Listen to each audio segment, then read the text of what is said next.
government forces are in complete control of Marawi City, adding that an end to the terrorist siege is near. Malacanang says President Rodrigo Duterte will not bypass the Supreme Court and Congress on the martial law declaration issue. Local oil firms announce new price increases for their petroleum products effective tomorrow. The government peace negotiating panel maintains decision not to take part in the fifth round of talks with the communist-led National Democratic Front.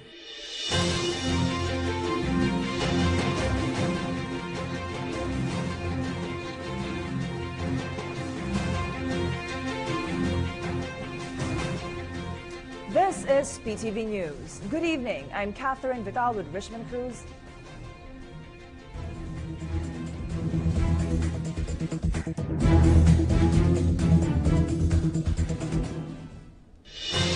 The AFP says the end to the Marawi City terrorist siege is now in sight. It also clarified that the military is in full control of the city, contrary to reports coming out of social media. We have the details from Rocky Ignacio. The end is near for the Maute group in Marawi City almost a week after President Rodrigo Duterte has placed the whole of Mindanao under martial rule. Armed Forces of the Philippines spokesperson Brigadier General Restituto Padilla said this at the start of the Mindanao Hour updates in Malacanang in connection with the declaration of martial law. Although we do not have a timeline, but we're seeking to end this as soon as possible, our ground commanders have assured that the end is almost there. So we hope to get clear results. Padilla also assured that the government is in control of Marawi City, contrary to reports that half of the city is under Maute group. We have complete control of the city, by the way, contrary to what is coming out in social media and other information, perhaps some fake news. It is not true that half of the city is controlled by the rebels. Totally untrue. The armed forces and the police and all our forces are in complete control of the city, except for certain areas of the city where they continue to hold. These are the subject of clearing operations that are continuously being conducted. Unintensified operations continue in the area due to reports that Abu Sayyaf leader Isnilon Hapilon is at large somewhere in the city. Padilla added that a strict mechanism will be implemented for exit and entry points to nearby provinces to ensure that no suspects can escape. So far, yung terminong lockdown naman ay hindi naman talaga lockdown na wala na makapasok, wala na makalabas. Ang ginagawa lang po kasi ng ating mga security forces ay sinisigurado lang na ang nakakapasok at nakakalabas is yung mga law-abiding citizens natin at wala pong mahahalong mga masasamang elemento.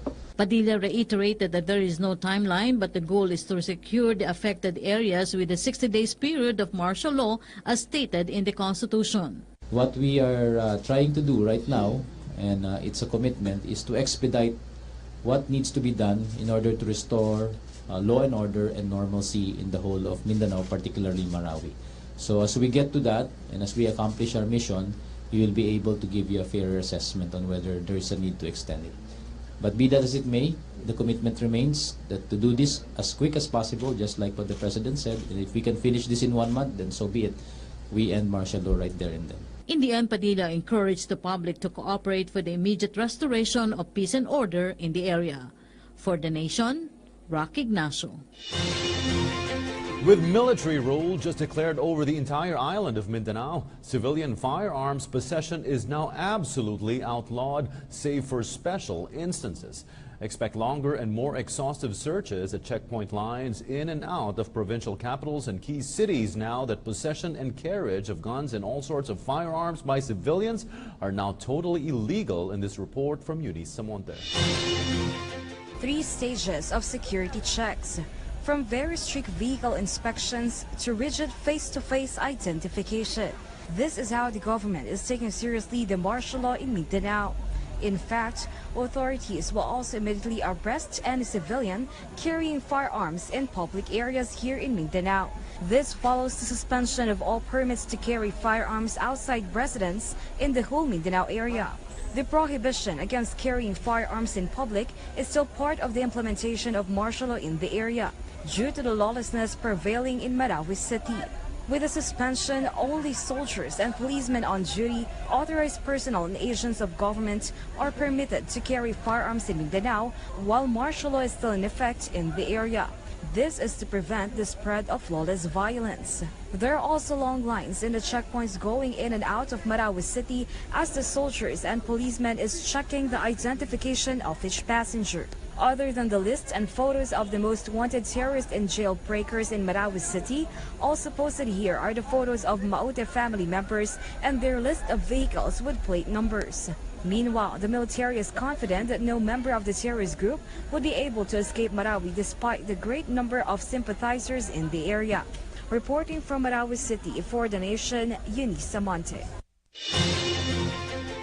With each passing day since last week's takeover of Marawi City, it has become increasingly clear that this terroristic act and hostage crisis that has consequently prompted the drastic response of military rule was inspired just as much by religion to the extreme as the need to sustain the local narcopolitics status quo. PTV correspondent on assignment Eunice Monte reveals the discovery of irrefutable proof the ongoing illegal drug trade that has fueled this defiant stand by the perpetrators of this terroristic act. The war in Mindanao has deep roots since our forefathers' time, especially this war in Marawi, which paved the way for the implementation of martial law. Terrorism as it may seem, but not everyone knows that the continuous attack of the terrorist group has something to do with politics and the president's war against illegal drugs. Nakikita natin na the Maute is wanted to have to be associated and to be confirmed as a member of the Daesh. PAG stands for Private Army Group of Solitario on former Mayor Prisalik, as exposed by a certain Rashid bin al-Rashid on Facebook, who claimed to be a son of a Maute member. According to him, drug businesses stopped its proliferation in Marawi as soon as President Rodrigo Duterte assumed his post. So hidden as it may appear, but as the drug businesses goes down, the private army members also started civilian attacks. According to Mayor Mahul Gandamra, this war has also something to do with his position as the current mayor of Marawi. Marami ring nagtatanong sa akin, and those are possibilities na pwedeng may katotohanan dahil kanya yan, bakit yan na brought up. In fact, according to the military, drug paraphernalias were also seen in the nest of the terrorist groups. This makes it clear that Maute is not in any way part of the international terrorist group of ISIS, instead funded by the narco-politicians. Ang hinahabol natin is yung Daesh at saka yung Maute. It appears na they were well cuddled by these narco-politicians. The commander of the Western Mindanao Command also apologized to our Muslim brothers as the terror attacks still continue despite observance of Ramadan. Reporting from Marawi City for The Nation, Eunice Monte. Malacanang stressed that President Rodrigo Duterte will not bypass the Supreme Court and Congress on the martial law declaration issue. Based on the 1987 Constitution, the president may declare martial law in any part of the country for a period of 60 days. Congress may revoke or extend the proclamation, while the Supreme Court may invalidate it within 30 days after a petition is filed. Again, here's Rocky Ignacio with this report. President Rodrigo Duterte has no intention to bypass Congress as well as the Supreme Court regarding the implementation of martial law in Mindanao. Presidential spokesperson Ernesto Abella said this following the president's statement that the assessment of the commanders on the grounds will be his basis for possible extension or lifting of martial law in the affected areas. The president meant that those who really are truly aware of the situation are the military and the police. This is not meant to bypass the Supreme Court or the legislative. It simply means to say that those who have true and accurate report on which he will depend on will be the military and the Philippine National Police. Abella added that it is better for the three branches of government, the executive, legislature, and judiciary, to have a dialogue on the matter. There should be a conversation, then they can continue to make decisions and they can continue to make recommendations. However, at the end of the day, the SOLGEN will be the one to give you a full answer to this matter. Abella said this at the launch of the Mindanao Hour updates to properly inform the public about martial law in Mindanao, particularly the real situation in Marawi City. During the briefing, Malacanang presented the mechanism on security, including checkpoint. A number of checkpoints and roadblocks in Mindanao are expected to be put up Advisory and checkpoints as follows. A checkpoint must be well lighted, properly identified, and manned by uniformed personnel. Upon approach, slow down, dim lights, and turn on cabin lights. Next, never step out of the vehicle. Next, lock all doors. Only visual search is allowed. Next, no need to submit to a physical or body search. Next, you are not obliged to open the glove compartment, trunk, or bags. Next, ordinary routine questions may be asked. Be courteous but firm with your answers. Next, keep your driver's license and car registration handy and within reach. Lastly, report violations immediately. Relief packs are now distributed by the DSWD for more than 12,000 displaced families in Marawi City. For The Nation, Rocky Ignacio. Senators were briefed today on President Rodrigo Duterte's declaration of martial law in Mindanao. The briefing behind closed doors was conducted by Defense Secretary Delfin Lorenzana, National Security Advisor Hermogenes Esperon, and AFP Chief Eduardo Año. Joy Gumatay reports. A few moments before the closed-door briefing on martial law declaration in Mindanao, the minority group senators filed a resolution to form a joint session for the approval or revocation of the executive order to counter terror attacks in Marawi City. It was drafted by Senator Kiko Pangilinan, Senator Rizo Ontiveros, Senator Franklin Drilon, Senator Bam Aquino, and Senator Antonio Trillanes IV. It has to be reflected in a official proceeding. And magkaroon ng public record dito sa usapin na ito. Senator Rizo Ontiveros supports the thought as she and the rest of the minority group are fighting for democracy and the rights of the civilians victimized by the non-stop encounters in the South. E paano po natin malalaman kung hindi majority ng Senate ay gustong mag-revoke ng proklamasyon ng o deklarasyon ng martial law kung hindi kami uupo? At para sabihin na hindi naman kailangan umupo kung hindi ire-revoke, kalahating pagbasa lang yon sa utos ng konstitusyon. However, Senator Cynthia Villar shared that on their special session held Sunday evening, majority of the legislators are in favor of martial law and see no need to conduct a joint session to revoke the President's declaration. The legislator added that the closed-door briefing led by Defense Secretary Delfin Lorenzana, AFP Chief General Eduardo Año, and National Security Advisor Hermogenes Esperon Jr. is enough for the legislative branch to be mindful of the perspective of the Chief Executive in addressing terrorism.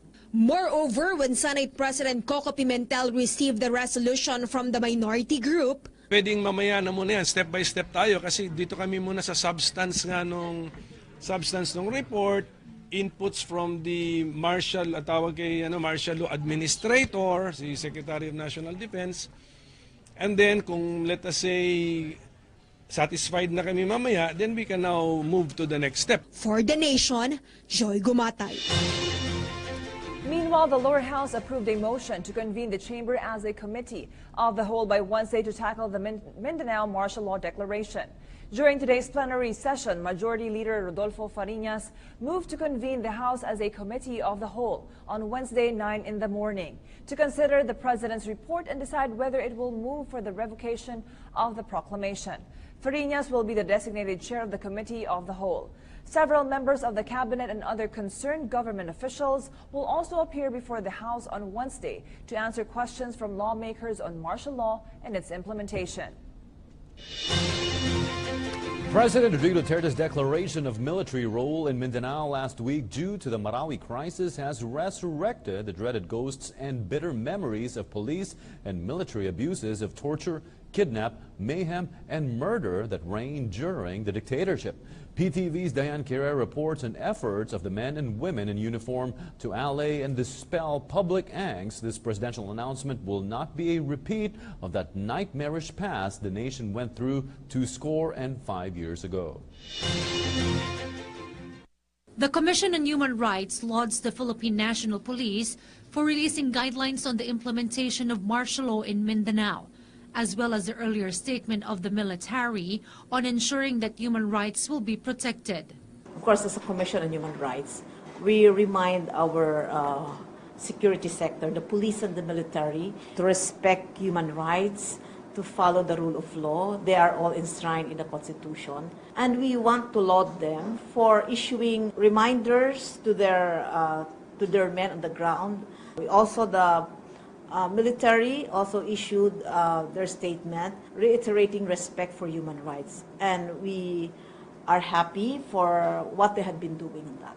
In order to monitor that human rights are protected, CHR has ordered its regional offices to establish a quick reaction team to which residents could also express any of their human rights concerns. CHR also ensures that a just investigation would be conducted regarding the civilians believed to be killed by the Maute group. Una sa lahat, syempre nagkikiramay ang CHR. Ngayon, sa mga namatay, we want to make sure that these are duly investigated by our authorities. At saka they would be, like, cases will be filed to give justice sa mga taong namatay at sa kanilang pamilya. Meanwhile, the Office of the Ombudsman believes that the government knows its limitations in its implementation of martial law. Our Bill of Rights remain. The parameters of the declaration of martial law are defined in the Constitution. So the President is a lawyer. He has advisors. They are presumed to know the limitations indicated in the Constitution. Ombudsman Morales also shares that all its offices in Mindanao remain open despite the martial law declaration. For the Nation, Diane Carrera. Military and police officials assure that there will be no abuses in the implementation of martial law in Mindanao. They also urge the public to remain alert against terrorists and other lawless elements. This report by Kirby Cristobal. The armed forces of the Philippines and the Philippine National Police in the eastern part of Mindanao have joined forces in connection with the implementation of martial law in the region. This was announced in a press conference at SM City, Davao, which was attended by the law enforcement units, including Eastern Mindanao Commander Lieutenant General Ray Leonardo Guerrero, PNP Regional Director Police Chief Superintendent Manuel Garlan, and the Chief of Davao Public Safety and Security Command Center, retired General Benito de Leon. As implementators, particularly in Region 11, 12, and some parts of the Region 10 and 13, the military will be the partner of the police to maintain and secure our fellow kababayan within the area. The Eastern Mindanao Command would like to assure the public that the rule of law will be followed in the implementation of martial law in Eastern Mindanao. To make sure that no martial law abuses will be committed by either the AFP or PNP, representatives or the Eastern Mindanao Command will be enlisting the support of a multi-sector advisory group composed of representatives from, among others, the business, legal, media, religious, academe, and LGU sectors. While the martial law administrator is still working on the guidelines and parameters, they will strictly implement the rule of law under 1987 Constitution and assure the public that no abuse will happen during the execution. Aside from tightened security measures in all entry and exit points, they will monitor also the borders of the region to prevent infiltration by members of the Maute terror group. The law enforcement agencies concerned added that 1972 Constitution has a big difference compared now. Our law-abiding citizens should feel their security and safety all the time. Meanwhile, retired General De Leon of Davao Public Safety and Security was requesting for additional forces to be deployed in the city to avoid the spillover of Maute Group. The city was still in hold and secure method as per Mayor Sara Duterte Carpio. They encouraged Taboeños to follow the release guidelines. Ismincom provided leaflets to the public for proper information dissemination regarding the proclamation of martial law in Mindanao of President Duterte. We have also come up with a leaflet, a flyer, to explain to the public itong, what is martial law all about, the reason for the declaration of martial law, and the do's and don'ts, including the rights of every citizen under a martial law regime. So this will be distributed. We hope that this will be circulated to the public so that the public will be aware and yung mga apprehensions sila, questions sila, mga doubts sila will be answered. For the Nation, Kirby Cristobal, Davao City. A choked-up national police chief waxed emotional over his men who laid down their lives in the ongoing Marawi City crisis, even as he strongly hinted of an unholy alliance between Islamic extremists and Muslim narco-politics that has fueled internecine clashes in the ravaged city over the past few days. Confidence runs high among a coalition of local, national, and regional law enforcement and the military in the eventual recapture of the city in this report from Lala, Babylonia. PNP Chief Ronald Bato de la Rosa couldn't help but get emotional as he narrated the sacrifices of the policemen who are fighting in Marawi. Sinabi ko, kaya ako naiyak dahil gusto kong magipaglaban doon eh. Kaya ako naiyak. Gusto kong magipaglaban doon but we have a lot of considerations to take. I am the Chief PNP. Hindi ako basta-bastang pumasok sa area makipagpatayan doon. Imbis na nakakonsentrate yung trupa ko doon sa fighting sa ground, kung pupunta ako doon, makakonsentrate sila mag-secure sa akin. De la Rosa also hit on police scalawags and reminded them of the Marawi policemen who are risking their lives. Meanwhile, the PNP chief confirmed that aside from ISIS, narco-politicians are also supporting the Maute group. That's true. That is true. Even before yung July 1, yung pag-assume natin at in-announce natin kaagad na mag-surrender yung mga drug lords, we received an information na lahat ng mga karamihan ng drug lords dito sa Metro Manila, Luzon and Visayas ay pumunta doon sa Marawi at nagkaroon sila ng drug summit and they were protected by the Maute group. Local policemen in Marawi as well as the ARMM Public Safety Office and Special Action Force troopers are now on full force in fighting local terrorists in Marawi City. Amid the chaos in Mindanao, PNP is also on full alert status in the whole country. For the Nation, Lala, Babylonia. A preeminent retired politician and well-loved son of northern Mindanao cited the ongoing crisis in Marawi City as yet one more convincing argument for the urgency to federalize government and address the need for autonomy and self-determination in the heavily ethnic regions of the country. PTV's Joy Gumatay has more on this story. Federalism could ease, if not completely eradicate, the worsening encounters between the military and the Maute group in Marawi City. This according to former Senate President Aquilino Nene Pimentel Jr., who had personal dialogues with several rebel group leaders in Mindanao. The 83-year-old former legislator from northern Mindanao shared the leftist group yearns to have their own territory where they could freely exercise their Muslim culture and tradition. Ang pamamaraan yan na maaaring magkaroon sila ng definite area where their own culture and tradition will be respected is to adopt a federal system whereby the Bangsamoro will be given a federal state of their own. However, the former Senate President cleared that this shall not be referred to as a war of religions, but rather a call to respect the culture, tradition, and belief of our Muslim brothers and sisters. Let us not use this facile referral to religion as the cause of the problem. I think it's more the cultural response of the majority of the people of this country who are obligated to respect the other traditions of the minority sectors of our society. Despite President Rodrigo Duterte's all-out support to the implementation of federal system in the Philippines, such initiative remains nothing but a plan in recent times. Hence, terror attacks remain as destructive and as life-threatening as ever. In regard to this, the former Senate President calls for ASEAN member states to assist the Philippines on its counterattacks against rebel groups, as it could provide an opportunity to improve regional integration and cooperation. The government peace negotiating panel has maintained its decision not to participate in the fifth round of talks with communist rebels set over the weekend in Noordwijk aan Zee, the Netherlands. Presidential Peace Advisor Jesus Dureza said that there were no compelling reasons for them to change that decision that have been arrived at. Dureza, however, stressed that the government is not terminating the peace process. He explained that informal talks with stakeholders will still take place. Earlier, Dureza said the GRP is withdrawing from the peace talks due to blatant and serious challenge being posed by the CPP-NPA-NDF to the Duterte government. We are maintaining the decision made not to participate in the 5th round of talks with the Communist Party of the Philippines and the New People's Army and the National Democratic Front.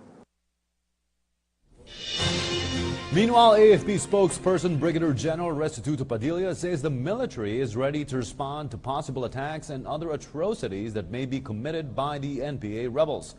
According to General Padilla, the AFP is on its toes to ensure peace and order in the country. Well, the readiness posture of our units out in the field has not changed. Handa naman po kami kung ano man po ang mangyayari dyan, lalo na kung manggagaling sa mga lugar na kinaroroonan ng mga armadong elemento ng NPA. At katunayan, itong mga nakaraang araw, may mga pangyayari na naganap. May mga panunubok ng pagsugod sa ilang kampo, may ilang attempted assassination ng ilang mga tauhan natin na bahagi naman ng mga dati pang nangyayari. Kaya yung kahandaan natin tugunan kung ano man ang magiging armadong opensiba nitong mga grupong ito, handa naman po tayo. At ang nangingibabaw dito is yung pangangalaga ng seguridad ng mga nasa bayan natin, mga kanayunan natin at yung mga nasa malalayong lugar. So that is our primordial concern, to protect our people and keep the security in all these areas. Meanwhile, the Catholic Bishops' Conference of the Philippines is urging the negotiators to pursue the talks and not be afraid to take that bold step that alone can bring peace. Through Tuguegarao Archbishop Sergio Utlegis, homily, the message of the peace by CBCP President Socrates Villegas was relayed. Utleg, who arrived at Radisson Blu Palace Hotel on Sunday morning, celebrated Mass upon the invitation of GRP and NDFP's panel chairpersons Silvestre Bello III and Fidel Agkawili. Students, parents, teachers, and other education stakeholders now have wider access to information and solutions related to the opening of classes. This as DepEd formally reactivated Monday its Oplan Balik Eskwela Information and Action Centers nationwide.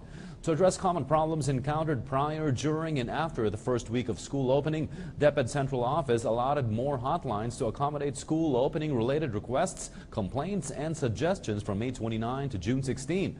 Its regional and division counterparts shall receive and address local concerns with DepEd Central Office as the central processing and routing mechanism. CHED gave the go signal for the increase in tuition fees of 268 private higher institutions, or HEIs, for academic year 2017 to 2018. This represents 16% of the 1,652 total private HEIs in the Philippines. Meanwhile, another 237 institutions were allowed to only increase other school fees at 6.9%, or 243 pesos. CHED said the average tuition hike is 6.96%, or 86 pesos and 68 centavos per unit. Having free higher education may soon be a reality as the Universal Access to Quality Tertiary Education Act, which seeks to provide free tuition in state universities and colleges, or SUCs, has passed the bicameral process. The bill's main sponsor and co-author in the Senate, Senator Bam Aquino, happily reported a good news during these challenging times in the country. Aquino explained that the upcoming law will make tuition and other fees in SUCs free.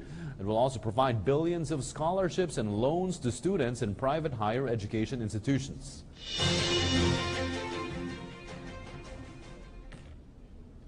For our foreign page, Donald Trump is back in Washington after wrapping up his first international trip as president. The 9-day trip was free of any major controversies abroad, but did produce several eyebrow-raising moments. VOA's Bill Gallo reports. Donald Trump began his trip in Saudi Arabia, where he told a gathering of Muslim leaders he isn't there to lecture. We are not here to tell other people how to live, what to do, who to be, or how to worship. But by the end of the trip, Trump's tone had changed dramatically. At a NATO summit in Brussels, Trump chastised U.S. allies for not spending enough on defense. This is not fair to the people and taxpayers of the United States. And many of these nations owe massive amounts of money from past years.